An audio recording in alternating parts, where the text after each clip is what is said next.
So what is the autofill passwords on iPhone? Let me explain the whole thing. If you are new here on Foxtecc, subscribe so you don't miss videos like this one.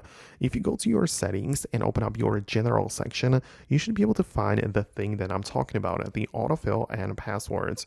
And when you go in here, you can either enable it or disable it, but essentially it is a feature which is going to suggest strong passwords whenever you are signing up for a new service. So for example, you download Netflix on your device, you are setting it up for the first time, and when you type in your username and in the field for the password, when you click there, the device is going to recommend a new password. It's going to be a strong one, just a combination of letters, numbers, perhaps special characters. So it's not going to be something you can easily remember. And that's why this password is also going to be stored in the Passwords app. You can see at the bottom, we have the setup codes in them.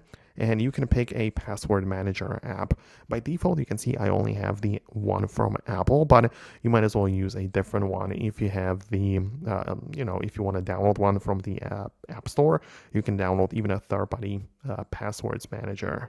So yeah, you can see a couple of different things. Like in my case, it can also autofill passwords from the Passwords app as I have it turned on, but even some other services like Google Chrome might want to turn on or suggest passwords on its own, but I have it turned off. I only want the official Apple Passwords app to suggest passwords. And yeah, as you can see, when it all gets saved, it is part of this app, which you can get inside and manage all of your codes in here. So if I used the autofill password for setting up Discord account, you can see that it's going to be stored in here.